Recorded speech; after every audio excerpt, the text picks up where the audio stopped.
জামা কাপড় যে পাল্টায় ওই একটা সেটআপ এই পাশে করবো বুঝছস, যাতে এটা আরো প্রজেক্ট আরো বড় হয় বুঝছস নাই। এই জায়গা থেকে যা ইনকাম হয় তাতে তো আর আমাকে দুজন চলেই, আর ওই জায়গা থেকে যা আইবো তো আর আমরা ব্যাংক ব্যালেন্স সব বুঝাই করলাম টাকা দেয়া বুঝছস নাই। বিনা টাকায় বিজনেস মামা, বিষয়টা বুঝতে হবো। ওরে মামা তোর মাথায় যে বুদ্ধি রে মামা, তুই ভালো একটা চিন্তা ভাবনা করছস। প্রজেক্টটা আরো বড় করতিব, ঠিকই ভাবছস তুই। তাইলে তো মামা আমরা এই ব্যবসা কইরা রাতারাতি কোটিপতি হয়ে যাবো।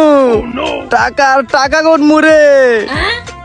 তাইলে বন্ধু ব্যবসাটা বাড়ানোর চিন্তা ভাবনা যত করছস, তাইলে ল তাড়াতাড়ি বড় করে লাই। আচ্ছা চল চল বন্ধু, আমি তো অনেক স্বপ্ন দেখে লাইছি বুঝছস, সামনে বিয়া শাদী করমু, বিল্ডিং টিল্ডিং করমু, অনেক স্বপ্ন দেখছি মামা বুঝছস। তাইলে তুই দেখছস, আমি কি কম দেখছি নি? আমি অনেক স্বপ্ন দেখছি। তাই নি, তাহলে চল আমরা তো সফল। তাইলে ল চল চল, টাকায় আমার চিনিমিনি করতেছে লা লা লা লা লা।